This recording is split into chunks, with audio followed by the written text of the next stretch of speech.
Alô, meu Deus, fazia tanto tempo que eu não mais te procurava. Alô, meu Deus, senti saudades tuas e acabei voltando aqui. Andei por 1000 caminhos e como as andorinhas eu vim fazer meu ninho em tua casa e repousar. E embora eu me afastasse e andasse desligado, meu coração cansado resolveu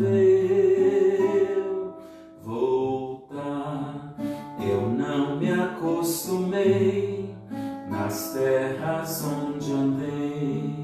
Eu não me acostumei nas terras onde andei. Alô, meu Deus, fazia tanto tempo que eu não mais te procurava. Alô, meu Deus, senti saudades tuas e acabei voltando aqui. Embora eu me afastasse e andasse desligado, meu coração cansado resolveu voltar. Eu não me acostumei nas terras onde andei. Eu não me acostumei nas terras onde andei. Alô, meu Deus, fazia tanto tempo que eu não mais te procurava. Alô, meu Deus, senti saudades tuas e acabei voltando aqui. Andei por 1000 caminhos e como as andorinhas eu vim fazer meu ninho em tua casa e repousar. Embora eu me afastasse e andasse desligado, meu coração cansado resolveu voltar. Eu não me acostumei nas terras onde andei. Eu não me acostumei nas terras onde andei. Aqui estamos para um momento muito especial. Nesta noite nós vamos falar de um tema que não conversamos muito. Um tema que não nos agrada falar muito. E hoje é dia de finados. Nós vamos falar sobre a vida, mas para falar sobre a vida, nós precisamos também falar de morte. E falar de morte não significa parar diante da tristeza, do pessimismo, mas da realidade da vida humana. Uma vida que tem sentido em Deus.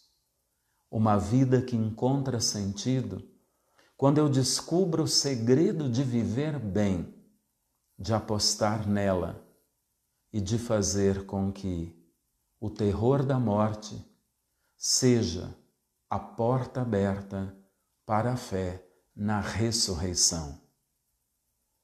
Conosco nesta noite está também o Cursilho Jovem de Guarapuava. É um convite que me fizeram para eu falar sobre morte e vida, ou a vida além da morte.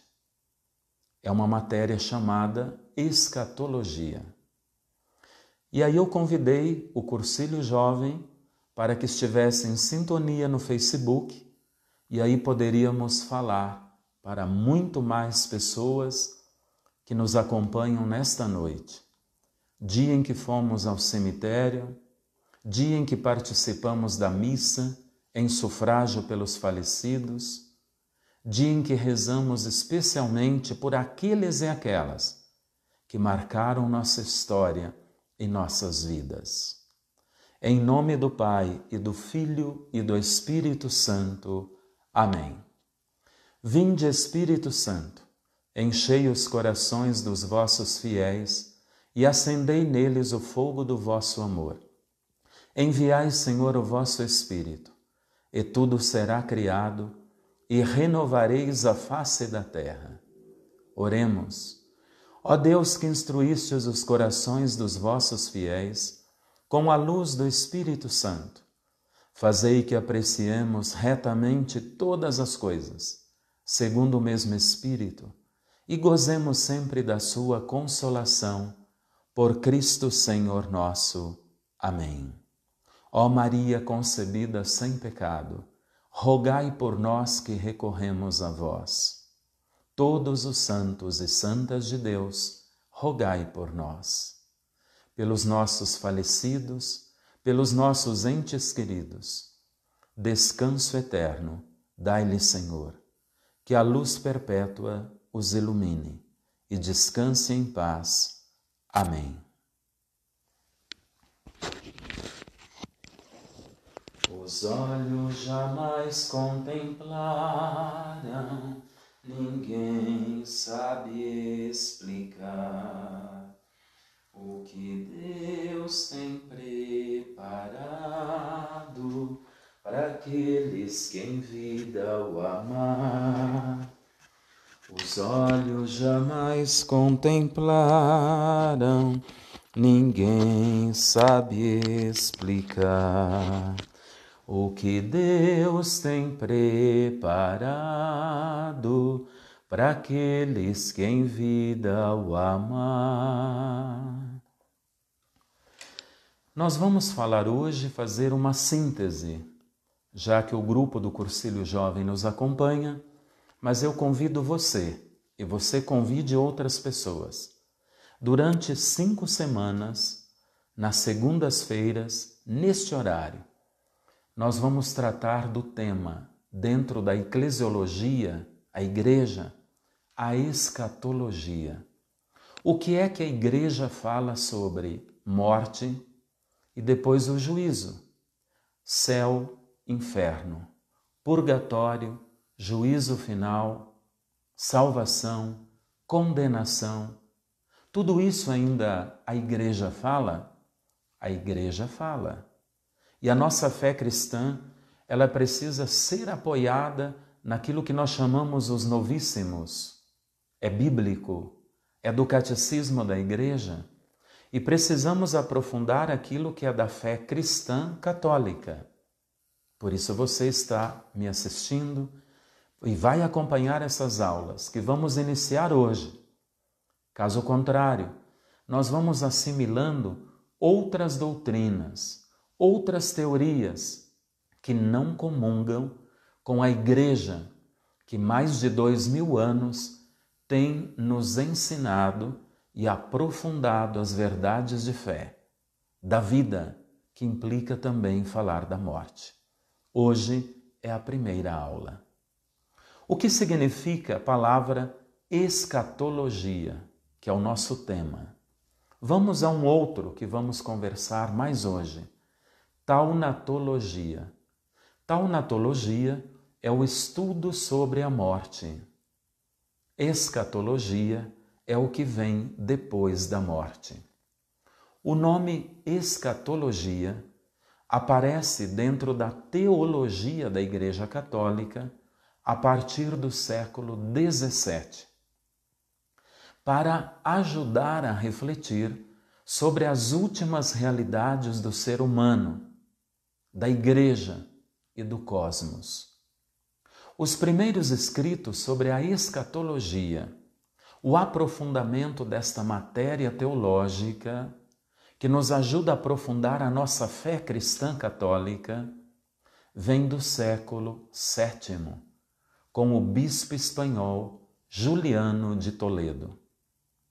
No centro da escatologia está Jesus Cristo, que com a sua ressurreição gloriosa, ele inaugurou o escatom.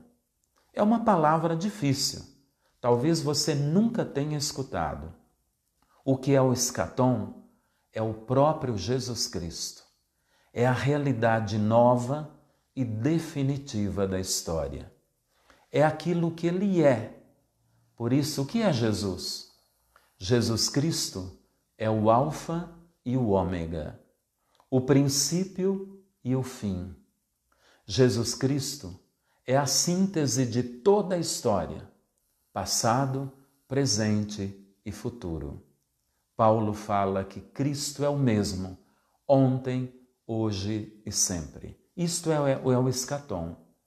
O escatom significa passado, presente e futuro, a história como um todo. E é Cristo, Deus e homem encarnado durante 33 anos. Assim sendo, a escatologia, aquilo que se dá com o humano, quando nós falarmos de pessoa, nós vamos falar da revelação, nós vamos falar da vida vivida, nós vamos falar de ressurreição, juízo particular, purgatório, céu, inferno, juízo final. É possível falar? Alguém veio contar? Não. Lucas, que conta a parábola, o evangelista Lucas, do rico Epulão e do pobre Lázaro, nesta parábola aparece esta resposta. Entre o céu e a terra, ou entre as realidades sensíveis que é a terra e as realidades invisíveis, existe um abismo profundo, de tal forma que ninguém pode passar daqui para lá, senão quando chegar a sua hora, a morte.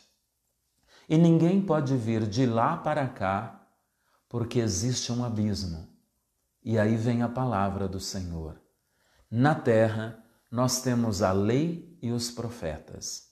Na terra, nós temos a Bíblia. E é preciso, então, ouvi-la, rezá-la, praticá-la. Assim nós vamos buscando, então, as verdades na pós-morte, conforme a palavra de Deus nos ensina. A tradição da Igreja nos ensina e o magistério, os documentos papais vão nos falando ao longo da história. Também a escatologia do mundo, tudo está incluído sobre a esperança histórica, o reino de Deus e a chamada parousia, a volta final de Jesus Cristo.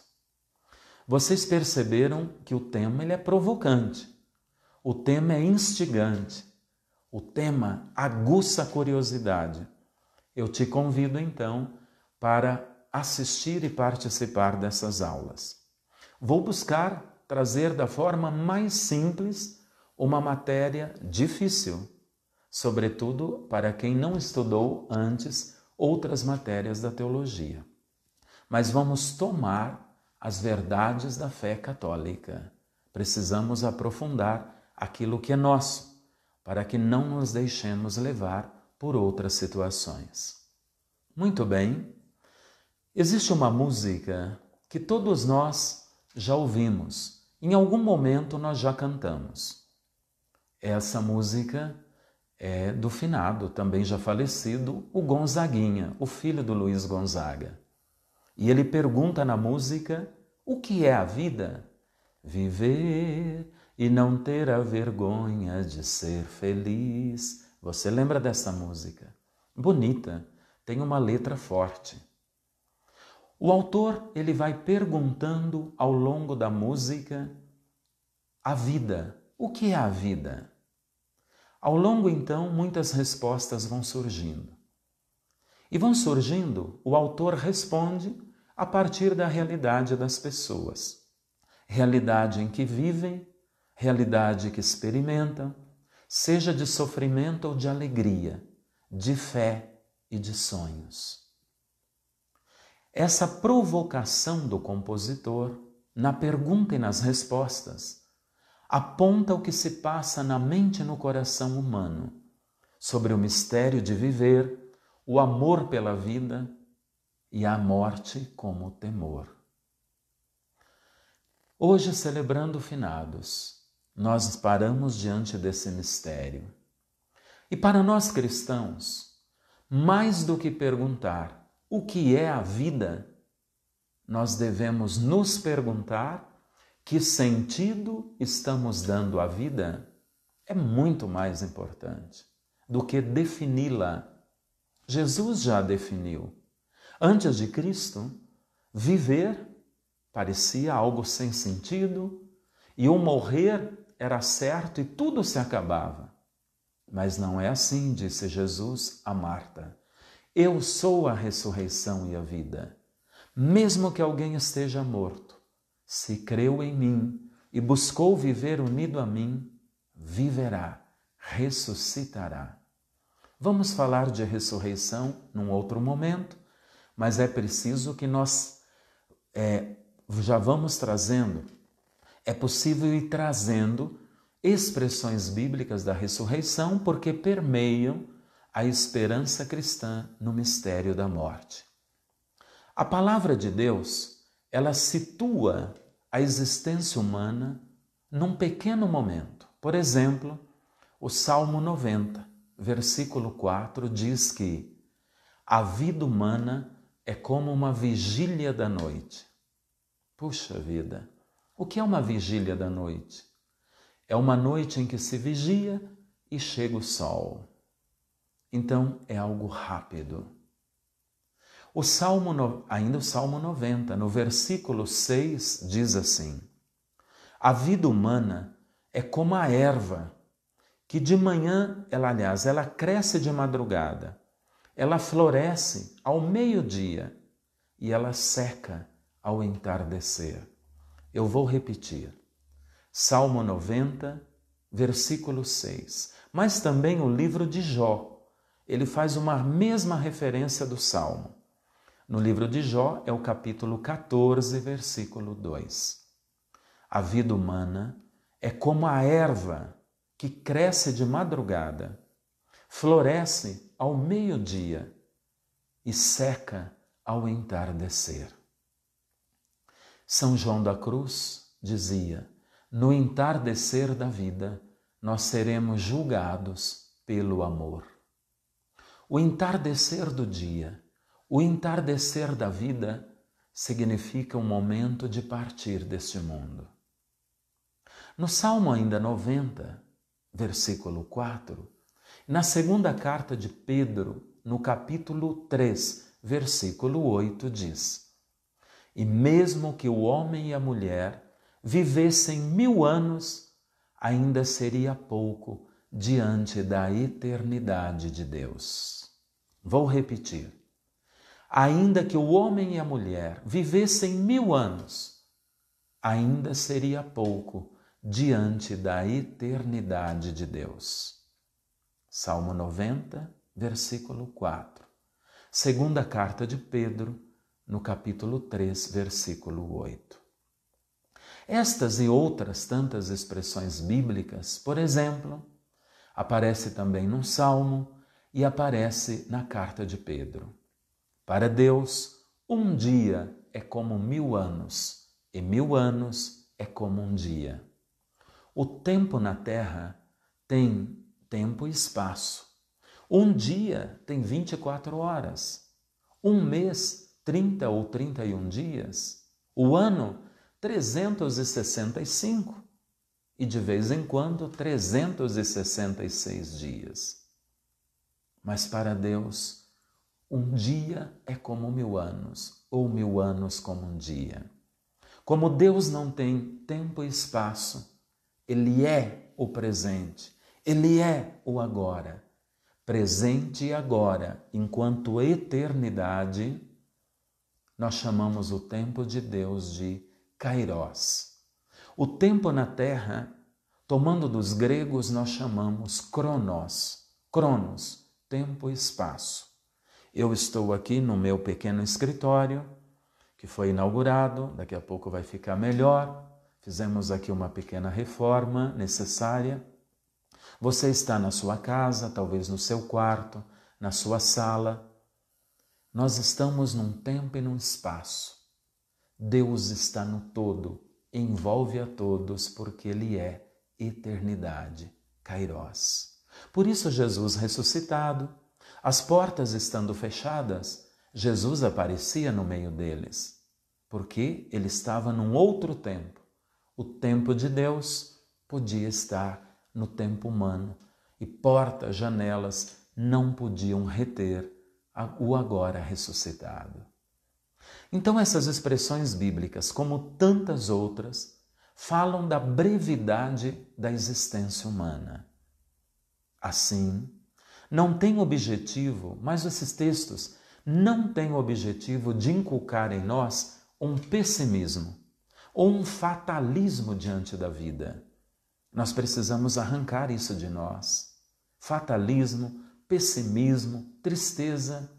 Um dia vamos morrer. O mais importante é vivermos preparados. É o que Jesus pediu. Vigiai e orai, não sabeis a hora em que partirás. Um dia perguntaram a São Luís Gonzaga. São Luís Gonzaga morreu com 21 anos. Desde criança prometeu castidade, pureza e viver santamente as virtudes. Já no seminário, como jesuíta, se preparando para ser padre, Luís Gonzaga, tão imbuído da presença divina, estava brincando com os seminaristas e perguntaram a ele: Luís, se um anjo chegasse e dissesse, você vai morrer agora, o que é que você faria? Ele disse, eu continuaria brincando. Pensaram que ele ia responder, eu correria para a capela. Para Luís Gonzaga, para Carlo Acutis, para Madre Teresa de Calcutá, para Santa Teresinha do Menino Jesus, para São Paulo da Cruz, estar na capela, estar com a família, estar com os amigos, quando se está vivendo o momento sadiamente na presença de Deus, se está em vigilância e é uma oração que flui em relacionamentos bons, a bondade está se dando, então a morte não é a grande preocupação. Viver vigiando, não sabemos a hora em que vamos partir. Ainda bem, senão com certeza iríamos enlouquecer. Vamos viver bem. Por isso eu volto àquela pergunta. A resposta da pergunta ao Gonzaguinha. O que é a vida? Para nós, que sentido eu tenho dado à vida? Como eu tenho cuidado da minha e da vida das pessoas? Como eu tenho buscado olhar para a vida do outro, também do planeta e de toda a obra da criação? Assim, no livro do Gênesis, é importante ver como nosso Deus, que criou todas as coisas, ele viu que ao criar o ser humano, a sua imagem e semelhança, ele viu que era muito bom. A vida humana ganhou para Deus, que ele a criou, um termo de bondade superior a tudo que ele havia criado. Gênesis, ele criou as coisas todas, já fala no capítulo 1, e viu que era bom, e viu que era bom. Mas, ao criar o homem e a mulher, viu que era muito bom. A vida humana ganhou sentido primeiro para o próprio Deus que a criou. E com um sopro divino, ele imortalizou o ser humano. Gênesis 2:7. Ele soprou nas suas narinas. O que significa? Significa que ele deu o hálito de eternidade. Ele deu o hálito da vida eterna. Imortalidade, eternidade, ele colocou dentro de nós quando soprou e nos deu o seu Espírito. Vamos fazer aquela comparação tomando o livro de Ezequiel.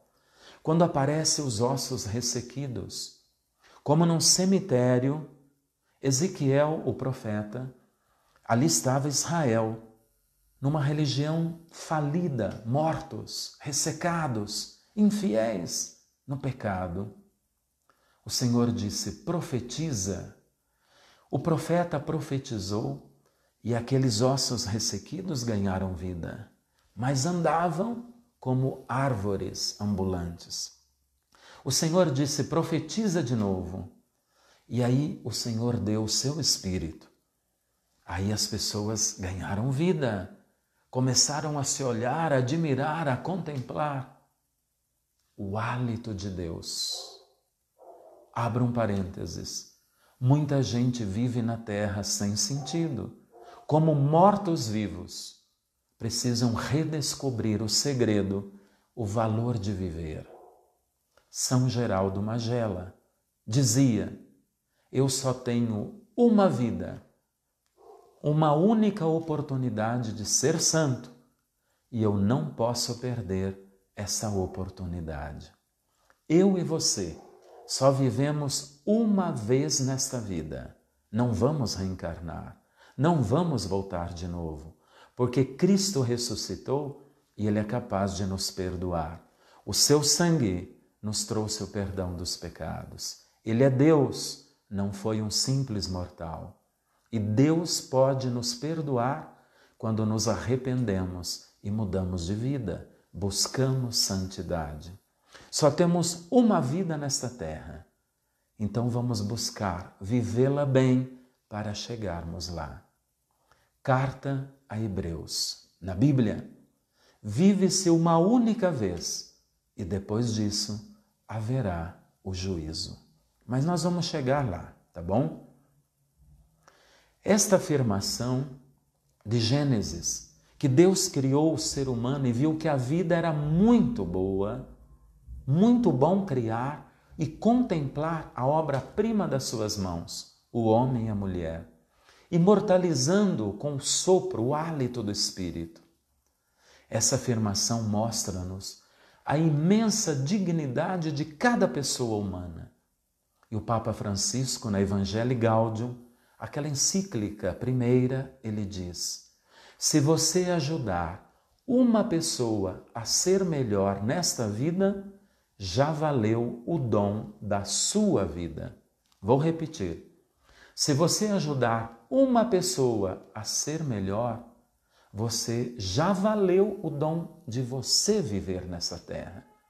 Tem muita gente que se pergunta: por que eu estou vivo? Eu sofro muito, minha cruz é pesada. Às vezes se revolta, é pessimista demais. Por quê? Você existe para fazer uma pessoa feliz. Aí a sua vida, ela ganha sentido de eternidade. Assim, este Deus nos dá uma dignidade imensa. E diz o Catecismo da Igreja Católica, no número 357. Deus dá uma imensa dignidade a cada pessoa humana. Ela é capaz de se conhecer, de possuir-se e de livremente se dar em comunhão com as outras pessoas. Assim, eu passo então a falar de uma realidade dentro da vida, que é importante nós conversarmos sobre ela, que é a morte. Hoje, dia de finados, paramos diante deste mistério quando fomos ao cemitério. Ou por causa da pandemia não fomos, mas rezamos pelos falecidos. Aliás, abra um parênteses. O Papa está concedendo indulgência plenária em favor dos falecidos, não só durante uma semana agora, mas por causa da pandemia durante todo o mês de novembro. Então nós podemos lucrar indulgência, que significa o perdão dos pecados, para nossos entes queridos durante todo esse mês. Como? Confissão, missa, creio em Deus Pai, Pai Nosso e Ave Maria na intenção dos falecidos. Falar da morte causa pânico, repugnância em muita gente. Mas é preciso falar daquilo que é realidade humana. Todos esperam que a morte obedeça a uma ordem natural. Assim, na nossa mentalidade, nós morreremos quando estivermos bem idosos. E agora, com a longevidade, a vida se prolongou mais. Então vamos morrer aos 95, aos 100 anos, 110 anos, 150 anos, que bom, né? Mais lúcidos, isso é importante, e com saúde, amamos a vida, queremos viver fazendo bem, não é isto? Essa é uma ordem que há na nossa cabeça, mas não é sempre assim. Quantas crianças morrem, jovens, de tantas formas. Olha a Covid-19, também crianças e jovens morreram. Pessoas que com a pequena complicação, com o vírus se tornou pior. Assim aumenta em muita gente o medo e o adiamento de falar sobre a morte. Na Bíblia, a morte aparece como consequência do pecado, sobretudo na carta de Paulo. O salário do pecado é a morte, diz o apóstolo Paulo. O Catecismo da Igreja Católica diz que o homem e a mulher, criados à imagem e semelhança de Deus, gozariam do dom da imortalidade. Mas o homem e a mulher perderam esse privilégio quando preferiram satisfazer a sua própria vontade. Isso significa que, estando no paraíso, onde Deus criou e colocou o homem e a mulher próximos dele, seriam criaturas, não seriam deuses, mas nesse paraíso eles jamais morreriam, se não tivessem desobedecido e buscado ser como Deus. De Santo Agostinho, aqui entrou o orgulho, a prepotência, o desejo de ser como Deus. Então pecaram. E aí tiveram que decidir entre o bem e o mal.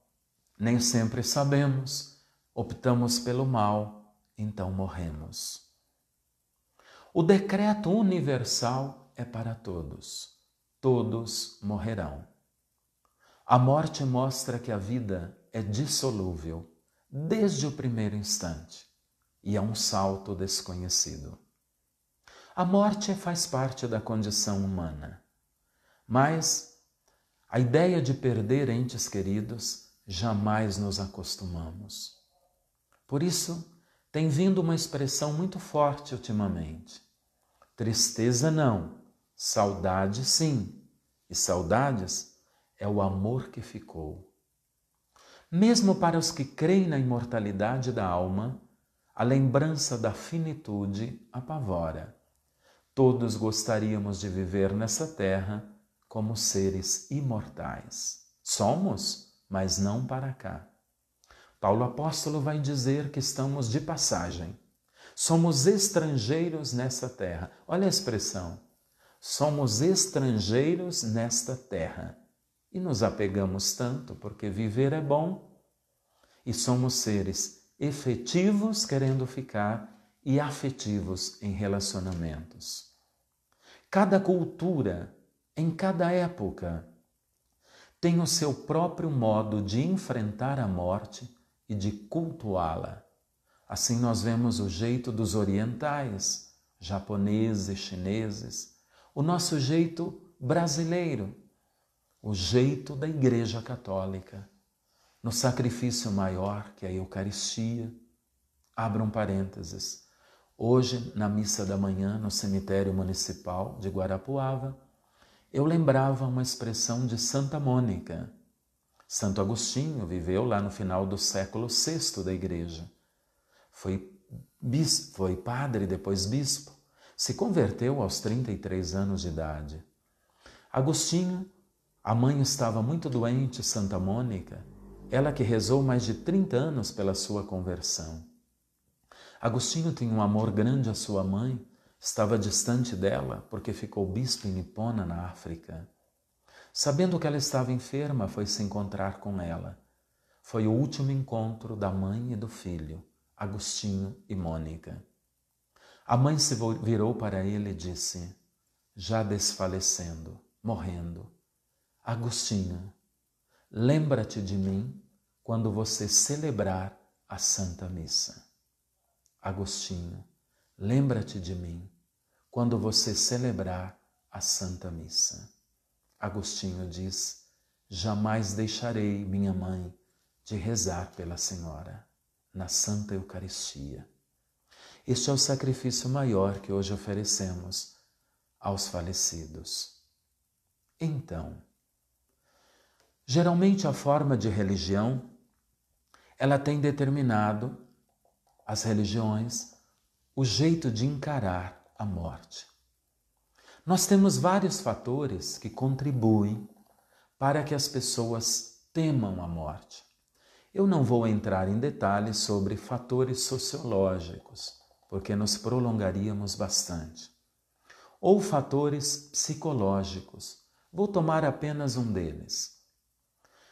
Na psicologia, o medo ele é experimentado em face de uma ameaça, numa expectativa de dor. Quando o medo ultrapassa os seus limites, nós temos uma doença chamada fobia. Do ponto de vista pessoal, dependendo das experiências, tem gente com mais medo, menos medo e assim vai.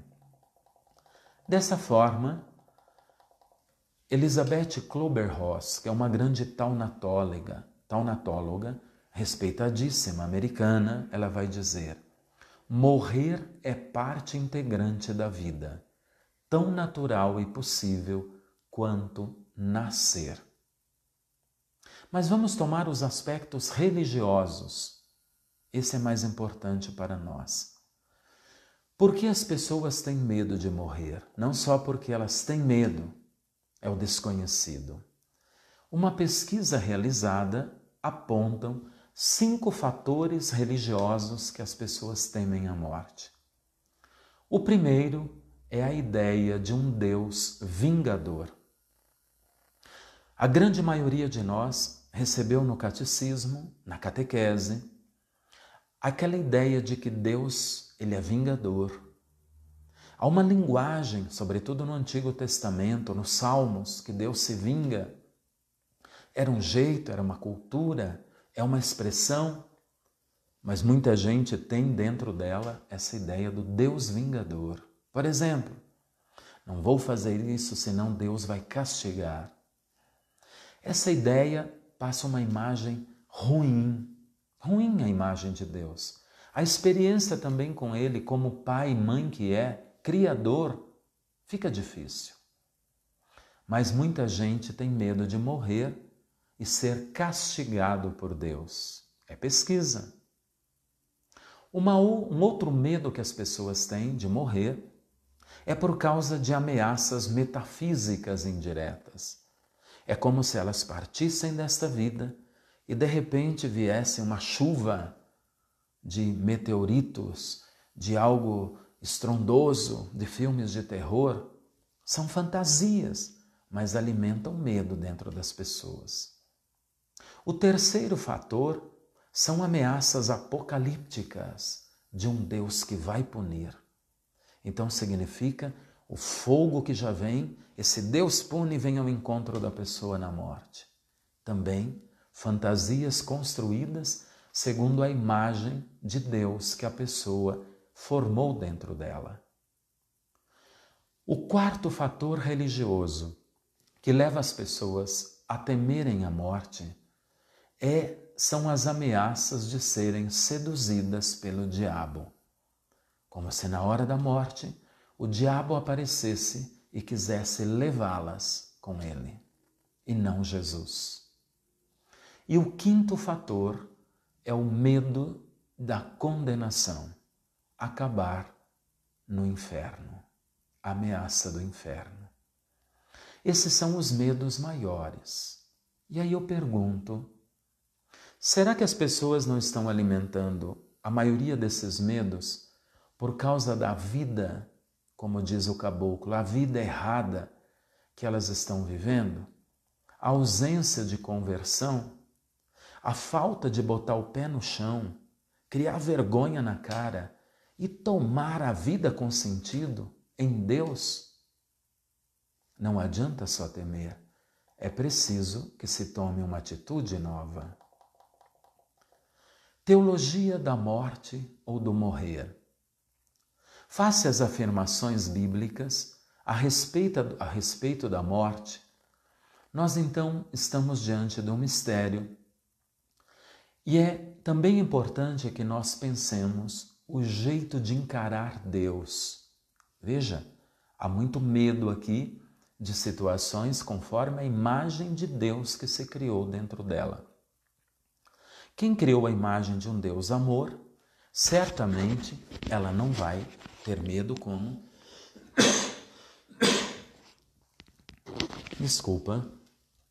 Se ela criou dentro dela e busca fazer a imagem do Deus amor, do Deus da misericórdia, de Jesus misericordioso, não que ela não tema a morte, mas ela se entrega mais a este amor e a essa misericórdia.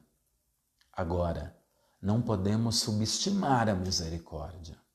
A justiça, ela precede, ela vem antes da misericórdia. O Papa Bento, o Papa Francisco lembram isto.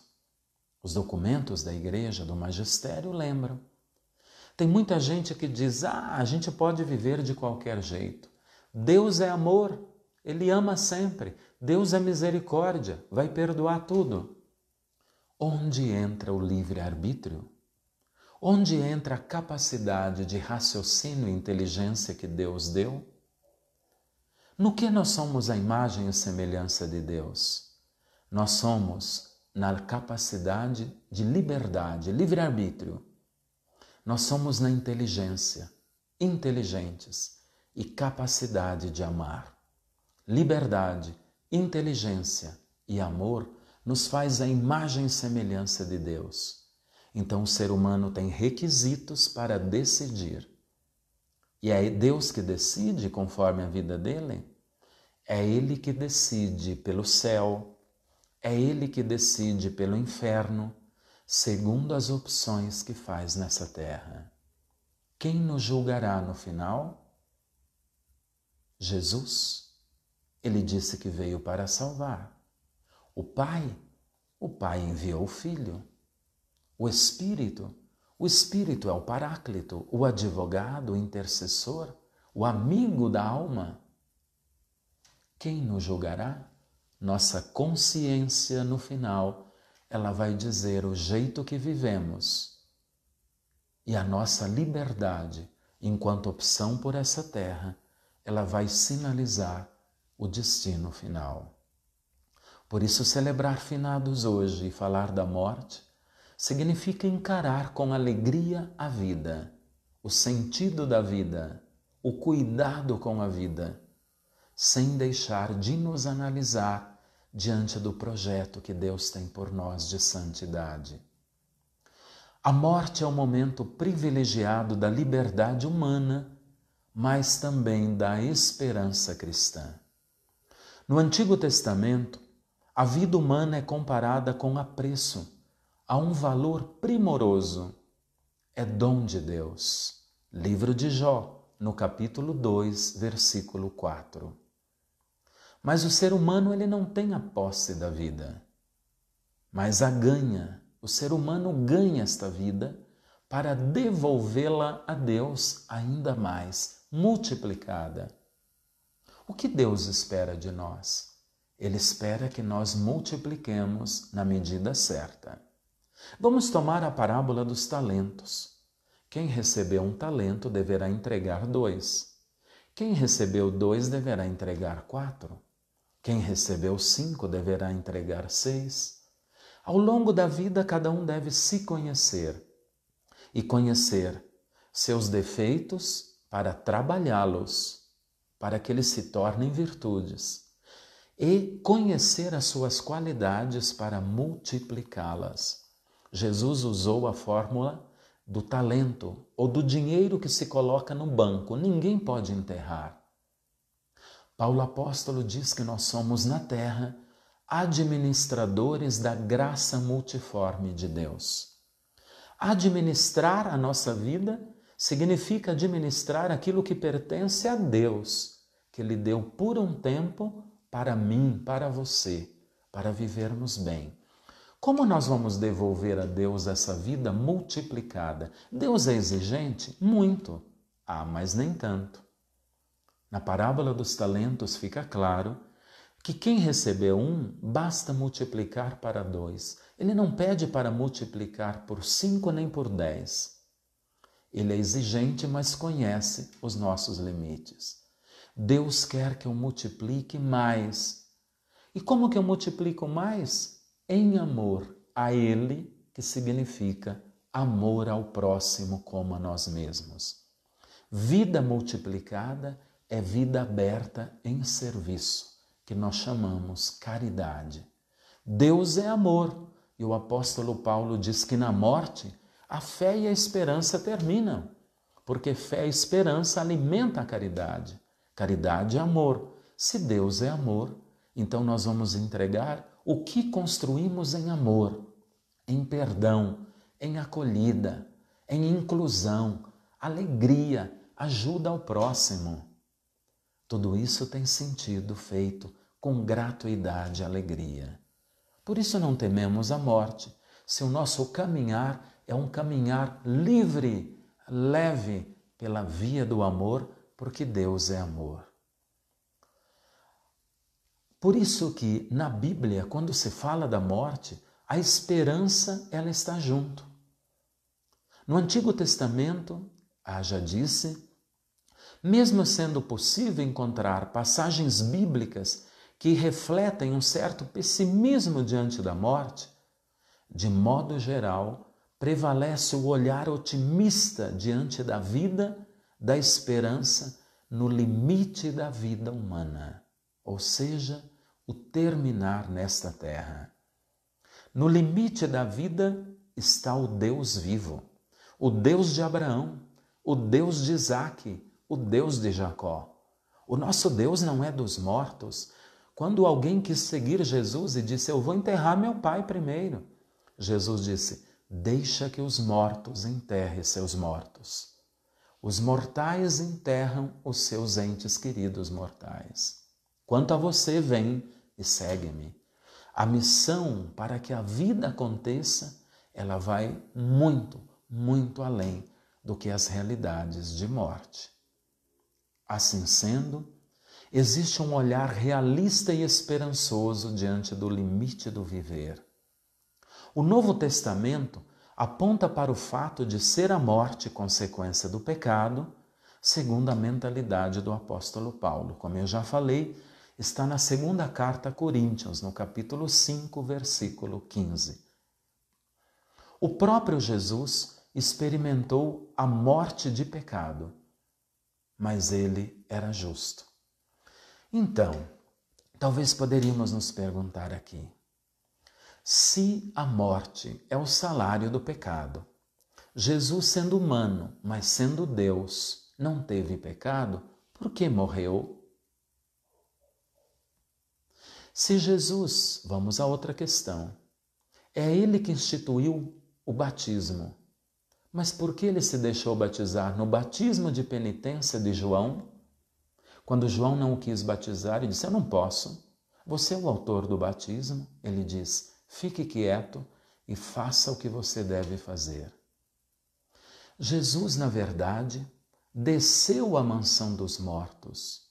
3 dias no túmulo, como nós vamos para o túmulo e somos engolidos pela terra, como o grão do trigo, da mostarda e de tantas outras sementes. Uma vez engolidos pela terra, Jesus mostra que agora existe uma força.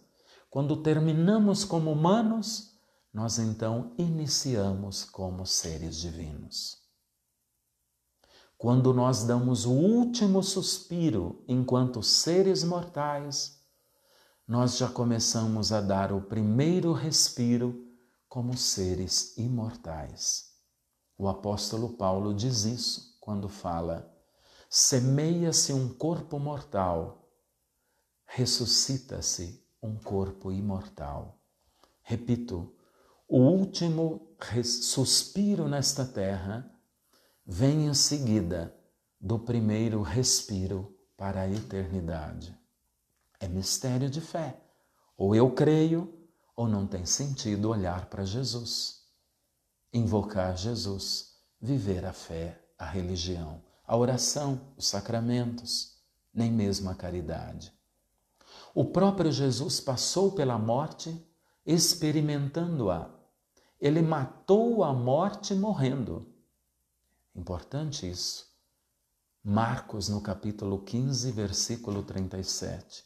Hebreus 5, 7. Aquele que não teve pecado se fez pecado, assumindo nossos pecados, também Isaías, nos dando a vitória final. Jesus mata a morte. Ó morte, onde está a tua vitória? Diz o salmista. Porque Jesus venceu a morte, indo para a cruz. Abraçando a morte, ele a destruiu. Agora a morte para nós já não é o fim, mas é como uma porta que se abre e nós vamos, e ela se fecha para cá.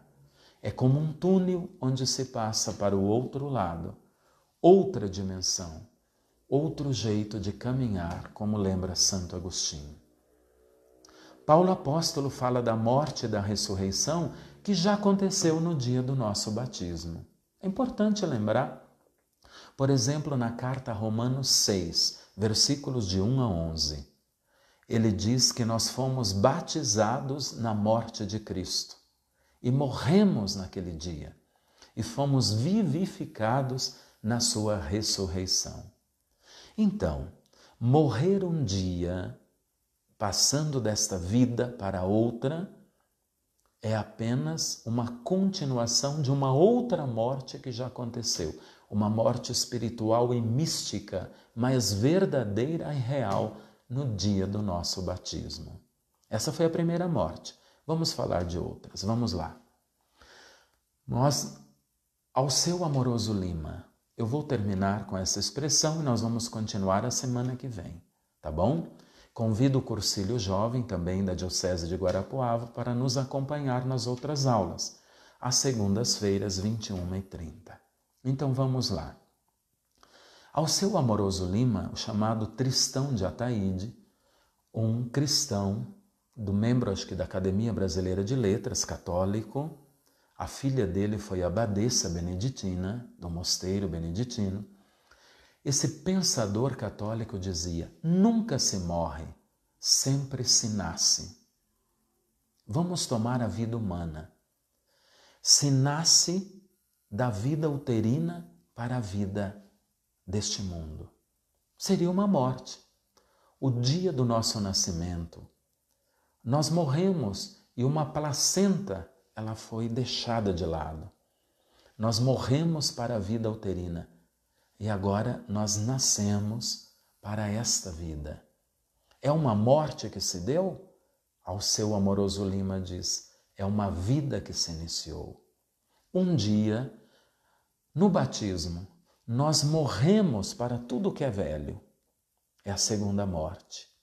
Nascemos para a eternidade. Somos configurados a Cristo. A vida passa a ter já o sabor de eternidade, porque nos tornamos Cristos pelo batismo. O que era velho já foi, diz o apóstolo Paulo. Terceira morte, que na verdade não é morte, é nascimento. Nós deixamos esta vida humana e entramos na eternidade. É a vida escatológica, o escatom, o Cristo total. Sempre vidas, nunca morte. Sempre para frente, nunca para trás, dizia ao seu amoroso Lima.